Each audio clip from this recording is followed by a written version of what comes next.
Welcome to our latest 5 from the archive. This time it's Joe Houghton, who is a great supporter of Camversation. He's been part of the community for years. He's going to share his top 5 images. Thanks very much for coming along today and for being part of Camversation ever since we first started this. And who knew 5 years later we would still be going strong, and people would still want to be getting involved in things. So Yeah, I remember those first conversations we had way back when you were just setting up and yeah, stuff. So it's great still to be part of it, and yeah. I've enjoyed every minute of it. I mean, it's brilliant, isn't it? So yeah. Likewise. Someone once said to me, "Do you ever get fed up with it?" And I said, "No, because it's not really work, is it? It's just talking to your friends about photography. It's great." Yeah. So absolutely. Thank you.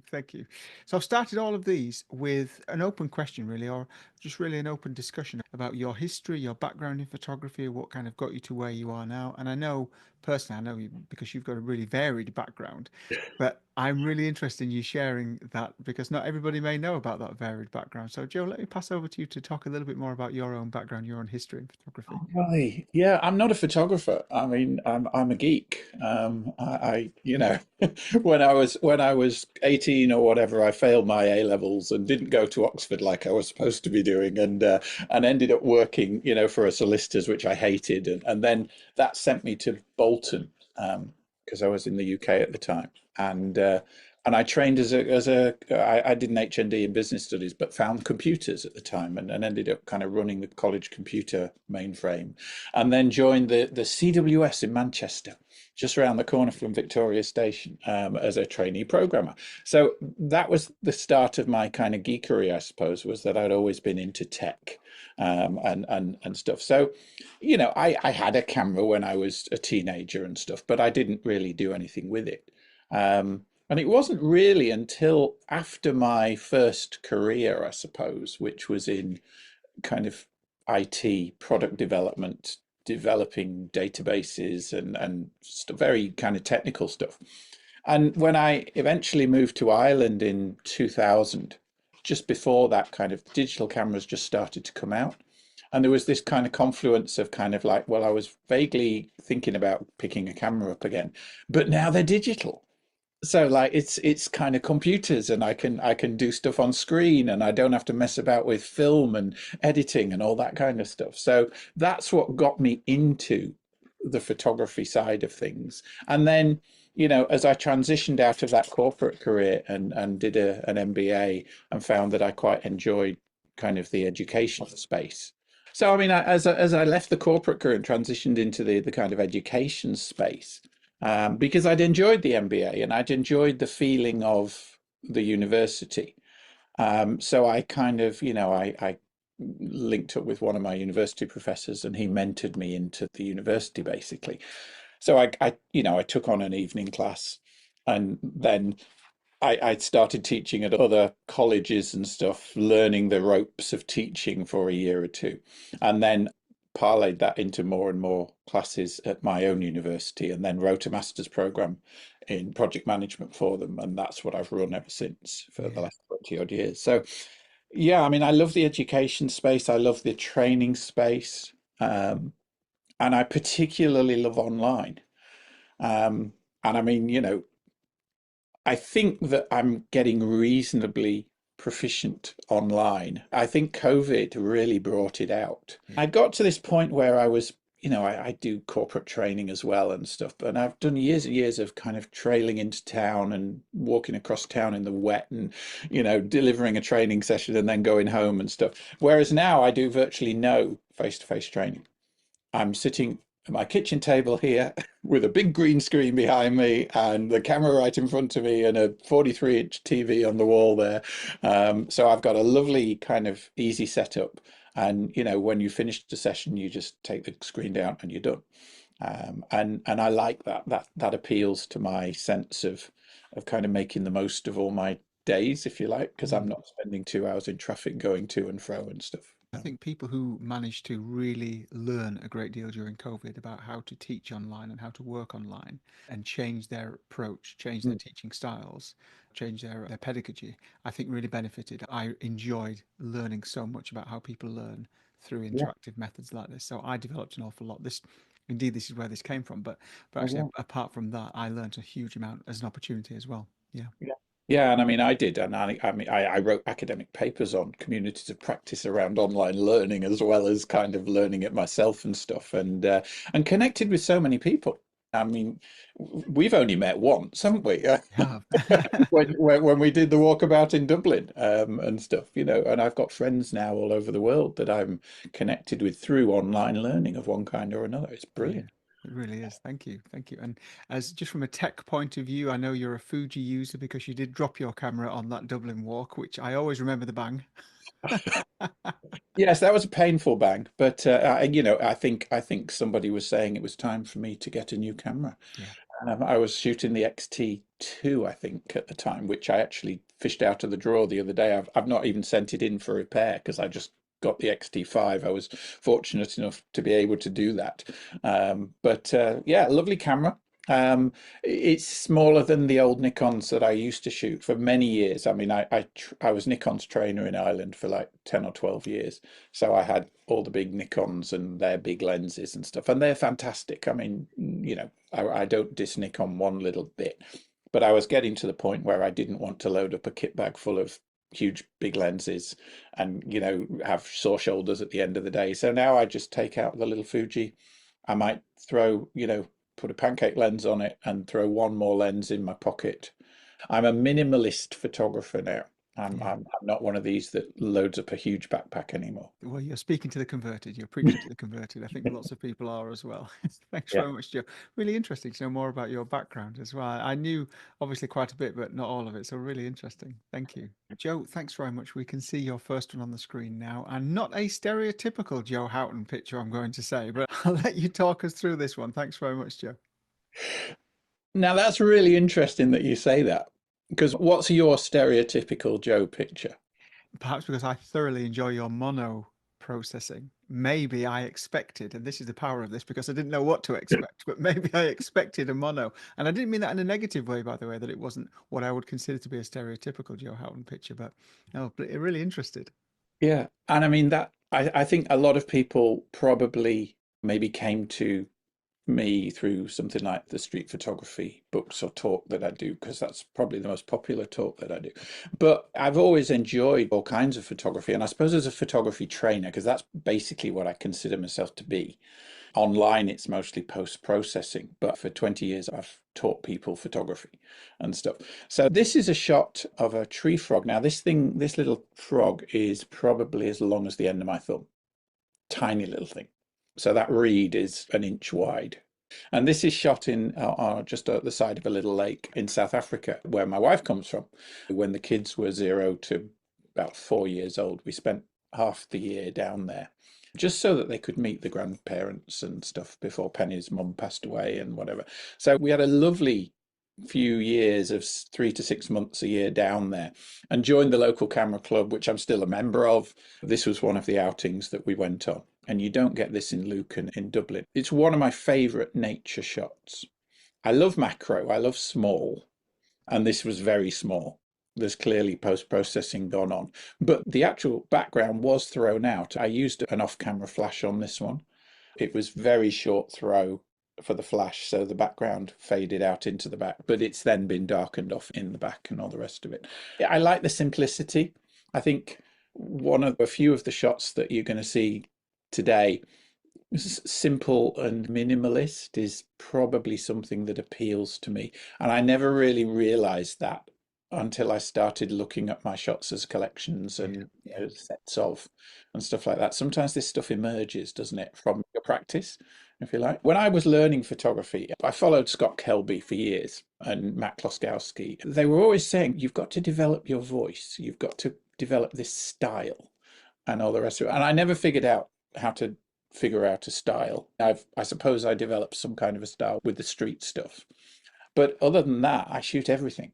I yeah. shoot nature, I shoot portraits, I shoot street. I don't want to be constrained to just do one thing. I get bored easily, Mm. and I like to be able to try different things. Now, whether I get to be any good at them or not, I don't know. But it's funny, the only gong of any significance that I've ever won in the photography world is I did get a bronze medal in the Irish National Photographic Championships 2 or 3 years ago for a nature shot. Yeah, yeah. Not one of the ones we're looking at today. I don't know, I suppose you reach a level of competence in general photography, and hopefully you can apply it to most things. But I do enjoy the natural world, I suppose, when I get a chance to get out there and shoot it, which is not very often these days. I was just wondering whether the appeal of this also appeals to your technical side, because good macro photography is incredibly Mm. technically oriented, very physics oriented. You've got to really know your stuff. So I wonder if that kind of hits both of those as well, the natural world and that technical Yeah, and I love aspect. the technical. I love the setup of a shoot. I love choosing the lens and if I'm going to use a filter or whether I'm going to use a tripod and a remote release and all that kind of stuff. And I talk about this in the Take Your Time talk, the long exposure talk. I love that whole mental process of getting into a flow state. And I do. When I'm out photographing, I lose time. The next time I look at my watch, 4 hours has gone by because I'm in that. I've got into that Yeah. meditative kind of flow. So very often I'm going out shooting on my own as well. This wasn't. This was a group shoot, but yeah, I love that focus on tech. That's great. So mono, Mark. Yeah. So yeah, we've got a couple of mono. Three of the five, I think, are mono. So this one included this one. This is some kids of some friends of ours from, and I probably took this 10 years ago now, something like that. But I suppose it's just to show that as well as editing shots, I can actually take a portrait and I can actually, to some extent, use Photoshop because this was three separate portraits shot. So I haven't adjusted the lighting at all in post. Each of the faces is as they were lit. And then what I've done is just superimposed the three in a single shot and black and white. And again, it's a very simple, it's just head and shoulders on a black background, lots of detail and sharpness. And again, it just appeals to that minimalist sensibility of mine. They were very happy, the family, with the shot. It's been up on the wall since it was taken. Mm, mm, So, yeah, I do like taking shots of people. I don't do a lot of formal portrait work, mm, but if somebody asks me, I'm quite happy to do it and get the flashes out and stuff like that. But you mm, mm. keep your hand in. Although you say you don't do a great deal of formal portrait work, this isn't really a stereotypical portrait. You've definitely got your own aspect to this that has made it work much more than three individual faces would, I think. Yeah, they're not looking at the camera, which is perhaps not normal, is it? And stuff like that. But no, it just struck me that the kids were all slightly different ages, and it might just be a nice way of presenting the three of them. I tried different kind of arrangements of the faces and stuff. I had one where Stephanie in the middle was facing us, and then the two boys were looking in this way as well, and that one they liked as well. But yeah, I think trying to be creative rather than just doing the obvious is something. And it's funny, I don't regard myself as a creative person. I see people on the talks and stuff, and they're doing these incredible things with images and going into Photoshop and doing layers and textures and turning stuff into this incredible kind of digital art. This is about as far as I go with, with that kind of stuff. I just Mm, haven't got the creative gene, I don't think. So it's fairly technical photography with a little bit of creativity kind of yeah. thrown, I suppose. That would But probably. obviously, there are different levels and different methods of creative photography. This is much more creative in camera and creative through technique and vision rather than creative in editing, I suppose, in that case. Yeah, I see where you're going with that. I really Yeah. do. Thank Yeah. you. I think to me, photography is a craft that took a long time to learn. And photography, so a friend of mine once said photography is crazy because it's dead easy to do, but really hard to learn. Yeah. Anybody can pick up a camera and press Yeah. the shutter and take a picture. But getting the picture that you want, the picture that actually gels with the one in your mind's eye, or the one you would like to get to, sometimes takes a lot more thought and a Mm, lot more mastery of different techniques, whether those are before you take the shot, setting the camera up, taking the shot, but then also the post processing, that whole thing of making a photograph. Ansel Adams' lovely quote about making a photograph. So I love that difficulty level, if you like. And that's what I love about hanging around other photographers, is learning from people who've mastered the craft, and Mm, everybody's mastered different bits of the yeah, craft different ways. Whoever it is, I remember when we did the walk in Dublin, and it was just an honor to spend an hour hanging out with Stephanie. yeah, And it's just amazing watching a master do her thing. yeah, Yeah. And just seeing, and we were talking about it before we started, you can stand next to a photographer and you're in the same place, you're looking at the same scene, and the shots that they get and the shots that you get when you compare later on in the camera, on the back of the camera, and you scratch your head and think like, how did you do that? What did you do? So quizzing people and asking them, like, how did you do that? What was your thought process? yeah. What were you looking for? Because so often it's that inner eye, isn't it? It's how do you see the world? Because it's not how I see the world. Mm, You mm, process that scene in a totally different way. While you were standing there, you were looking at the scene, you were picking things out that I wasn't picking out. How does your mental process work? And I love that. I love mm. Absolutely, absolutely. Thank you. Thank you so much. that. Okay. So this one is shot off the back of the ferry going from Ireland to England for, I think this was a trip we had out to North Wales with the family. So I was just standing on the back of the ferry, just shooting seagulls. This is going to date me. Okay. So anybody of a certain age will remember a lovely little book by a chap called Richard Bach called Jonathan Livingston Seagull. Yeah. And you're probably too young to remember that, Mark. I must be. I'm only 21, so I must be. Absolutely. But Jonathan Livingston Seagull was a bit of a publishing phenomenon when it came out. I think it was probably in the 70s. If you've never read it, pick up a copy of Jonathan Livingston Seagull. You will love it. Any photographer will love it because the book itself is beautiful. Shots of seagulls. And it's this like life story of Jonathan Livingston Seagull and how he develops his as a being, if you like. So it was very existential and stuff. But and Neil Diamond wrote a beautiful soundtrack to it. So if you want a recommendation on a lovely album to listen to, again, just look up Jonathan Livingston Seagull, Neil Diamond. And this shot is Jonathan Livingston Seagull. This is freedom and air and light. And it's all the things that we look for, that I look for in kind of a photography image that sings to me. And there's not huge amounts of detail in here, and it's a non-standard crop, and I've broken the rule of thirds, and I don't care. Yeah, I can see why. Yeah, it's absolutely stunning. The fact that it asks more questions than perhaps it answers, I think it is part of that as well, isn't it? Yeah, a great photograph, and I'm not saying that this is a great photograph at all, but a great photograph does often do that, doesn't it? It should evoke a feeling, it should evoke questions. You should be looking at it and exploring it and thinking about it and all the rest of it. And I just, when you asked me to pick five, I've got 600,000 images in my Lightroom Yes. catalog. How do you pick five? So what I did was I just scanned around the catalog, and every time one kind of sang to me, when I just added it to the pile, Mm. and then I picked five out. And this one's always sung to me. I don't know what it is, but I just love this image. The others that we've looked at have been quite technical, and this is almost the opposite of that, isn't it? And I'm not saying that there's no technical prowess behind it, because there is, but this strikes me that it's much more emotive for you.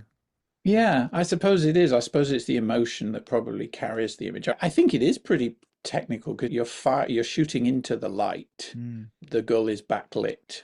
You've got to be quite careful not to overexpose the wings and shooting to the right and all that kind of stuff. But consciously, allowing that flare of the sun in the top right hand corner just over this sense of amazing brightness in the sky. And yeah, yeah, it's an emotion shot, isn't it? Mm. It's a beautiful image, it really is. Thank you. Yeah. Oh yeah, I had to put a panel in, Mark. I know you said I was cheating here. This is quite cheaty, though. Well, I thought I can't really come to Mark's five without a street shot. But my street work has always been panels. I know that very often they're shown on screen or in the book and stuff as individual shots. But every time I go out and I shoot anything actually, and I've done this for years and years, I always assemble a panel at the end of the day from whatever the shoot is. And certainly whenever I went out shooting street, and I haven't done for a while, I would always, so the any time you see one of these panels of my different street shots, they were shots that were taken on a single day. That's interesting. I didn't know that. Yeah. Obviously, the girl at the top here doesn't fit my normal street style, which has always been square, monochrome, high contrast image, all the rest of it. And it's because I totally screwed up my exposure on this one. She was standing outside that tunnel in bright sunshine. And I spotted her and she looked very elegant and very beautiful. And I just stopped her and I said, would you mind me taking your picture? Like, I'm doing some street photography. And she said, I've just got a minute. And she stepped round me and into the tunnel. So we went from bright sunshine to semi-darkness. Yeah. And I took a couple of quick shots of her and I didn't frame them wide in, so I was tight crop and all the rest of it. And when I got them out onto the computer, they came out up on the screen and they were totally black. Totally black. Yeah, it was like I'd shot at night or I'd left the lens cap on or whatever. But I was shooting in RAW, and so I had that 5 stops that I could bring the exposure up. Yeah. And but that's as far as I could bring it, and I couldn't really process this to look like the other street shots, and I couldn't crop it square because I hadn't shot wide enough. Nowadays, I could have grown my canvas and Yeah. put some Yeah. stuff in with Photoshop, but I didn't at the time. So I left it like that because I'm actually really happy Mm. with that particular shot as just a portrait shot, even if the other images are styled very differently. And these are my much more classic kind of look of street shots, which is almost always people. Mm. And I only realized that once I got into street photography for a while, that I was always shooting the people. I wasn't shooting the streets. Yeah. I was shooting the interactions of the people. And that grittiness just appeals to my, I don't know, I've always just liked that sense of black Yes. and white, gritty, high contrast. Yeah. And although you say that you're focusing on people, I think there's a huge amount of composition in each of these that makes the image work really well. I don't think they're accidentally good images. I think you're putting yourself down a little bit there because there are great graphical elements in all of these. And I see why you've included the portrait in this as such a contrasting element as well, such a sort of a softer image almost. Isn't it? Yeah, yeah, she's got that. It's a very different feel to that kind of image. It's much darker. There's not as high contrast. The others, probably most of them, if not all of them, were processed in Nick with the added structure and stuff to give that bite, whereas she's just pretty much straight out of the camera like that. So, yeah. And I also think what a wonderful idea it is to actually go home and make a panel from the day Yeah. to force, not to force in an artificial sense, but to force that story, to force you to go and create something instead of editing individually and holding every picture individual. I think that's such a good practice. I think I might try that myself actually. It's a lovely it's a lovely practice that I've done for years and years because I love to edit individual shots. But then it's almost another bite at the cherry. You've gone and done the shoot, you've edited your individual shots, and I love doing that. That's 2 bites of the cherry.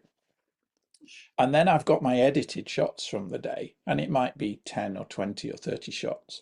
And now I get to look at them all. I get to put them all in a collection or whatever and move them around or whatever and pick 5 or 10 or however many suit a panel. And the key word there from you was story. And that's it. So then, how can I tell the day? How can I tell the story of my day, if you like, of my shoot in a set of shots? And it doesn't have to be a sequence from start to end. The panel is going to be a feeling. I want to get across the feeling of the day, if you like. And so these are the typical shots from the day, but they are then arranged in a panel. So we've got the incoming from the left on this side, we've got the incoming from the right on this side, and the central images are very central kind of straight images and stuff. So there's a discipline, there's a set of rules. I don't like the word rules. Building a panel is a bit of an art form as well. like painting a picture or doing a Mm, drawing. You place different elements at different parts of your composition. You do that with an individual image, but you certainly do it with a panel as well. Um, I've never done my L or my A or whatever, but I've helped a lot of people do their L's and A's and putting a panel together. I love the thought process that goes into that because it allows me to engage with the mm. images in a slightly different way than I would if I was engaging with them on an individual basis. I agree. I don't know Yeah, whether that makes any sense. That's absolutely. Yeah, it really does. And it's really making me question about how I present and how I photograph and how I value my photographs as well. Because I wonder how many I've thrown away because individually they don't necessarily stand up on their own, but as part of a panel, they would be part of a broader story. So thanks very much for sharing this, Joe. I'll let you get away with the panel because I think this well, is a thank you. really great example. Thank you again. The panel is an image as well. We're presenting this on the screen now, and it's a whole as well as whatever it is, 10 separate images. So that's why I was prepared to fight my corner on this Yeah, one. you've won that one. You're still talking to me. Okay, I'll take it as a win. That's Thank it. you. I think, is this the last one? I think this might be the last This one. is the last one. Gosh, yeah, it's so different. All of these, Joe, so varied. And this is the most recent one as well, actually. This was taken last summer in County Fermanagh, but a little lake that I found near where we were staying. And again, it's there's long exposure here. It's minimalist. It's just picking up a detail on just on the side of the lake and getting the tripod out, putting the filters on, and being in the moment. And I probably took 20 minutes, half an hour to get this shot, three or four different variations of it in different orientations and stuff like that. But again, not a whole lot of post processing done to that. Probably a little bit of cropping just to get it just how I wanted it. But it's just simple, isn't it? It's not busy. Mm. There's a bit of a meditative feel to it. That kind of, I hesitate to say fine art look, but it's got that feel, maybe that vibe to it. Yeah. So And such a polar opposite from what you've just shown as well, which I think demonstrates your variety of interests that you enjoy and possibly enter the same meditative flow state mm, with both genres, despite being so wildly different. yeah. Yeah. For me, this is, I get little enough time. I've got a kind of growing family and I'm busy with talks and university and training and all this kind of stuff. So when I do get a chance to get out with a camera, it's a little jewel of a few hours. So I want to make the most of it these days. And probably I should devote more time to that. But I do regard time out with the camera as a bit of a gift when I can get it. So trying different techniques, playing, just being in the moment and not, I've gone away from having to come back with a camera full of images. I can go out for an afternoon and come back with 4 or 5 images. I'm happy. Yeah, but I've really thought about them and I've really set them up and I'm not sort of spraying and praying anymore. I'm trying to get it right in camera. And then I know that Lightroom's waiting and Photoshop's waiting if I want to or need to take the image there as well. So yeah, to me this is all part of the fun is the it's almost the difficulty level. I don't mind engaging with something that's tricky to capture or whatever Yeah, because there's a satisfaction in doing that. I do a lot of AI talks and stuff now, and people say to me, AI is going to kill photography, isn't it? It's going to kill some kinds of photography. But I always go back to the craft. I always go back to, yeah, but it's not going to kill taking your camera and a couple of lenses with you and going out for the afternoon and experiencing mm, shooting, whether it's a landscape or a tree frog or a lake or whatever. The being there, the doing, mm, mm. the tangible. It's like you heading off to London and doing a street walk or one of the meetups with Camversation. There's a lot to be said for that physical Yeah, experience. Online is great, but the physical experience is another level of connection, I yeah. think. I think it may be able to replicate the product, but not the journey and not the experience. And I That's think right. that's the Yeah, value. yeah, yeah. Yeah. Oh, we have got very existential today, Oh, haven't we have, haven't we? Sorry. No, I've thoroughly enjoyed this. Thank you so much for doing this, Joe. I really appreciate you taking your time to do so. oh, no, I know, I love it. Yeah, it's great. Yeah, yeah. And So thanks very much, Joe, for your five from the archive. And you've really kindly got a recommended photographer for us to go and have a look at as well. And this person was new to me, so I enjoyed having a look at their work. But I'll pass over to you to tell us more. Fantastic. My recommended photographer, and ever since I saw the first image up on Facebook or Instagram, good few years ago now, I've followed her work. Olga Karlovac, Karlovac. She's Croatian, and I think she is, for me, one of the most emotive photographers that I've ever seen. And she does street, but she does this wonderful kind of street. And I'll just flick through these are some examples from some of her. She's got three, maybe four books out now. But you can see she's she observes on the street, but then she does this kind of very long exposure, dreamlike, quite dark. There's a sense of almost nightmare in some of these images, and I like a bit of darkness. And she's a master of light with her images, the light and the dark and the shadows and stuff. And the her images just sing to me. I wish I could make images like this. I can't. I tried. I can't. But she's just absolutely wonderful. Whenever I end up on her website or leafing through one of her books again, I lose time. And I think if you find a photographer that causes you to lose time, you're on a winner. It's like finding a wonderful book, isn't it? When you just disappear into it, you Mm. sucked into that world. And for me, Olga's work is like that. It just sucks me in. Yeah, I'm glad I've gifted you Olga then, Mark, because Eh? she's a find. She's wonderful. Joe, thank you so much for doing this, and once again for being part of all of this. It's always a pleasure to work with you, and it's always a pleasure to see your photographs as well. So thank you. Thanks for having me on. It's great to be part of Conversation, and long may it continue. Yeah, Yeah. thank you. Well, maybe to the next 5 years. Thanks, Joe. Thanks.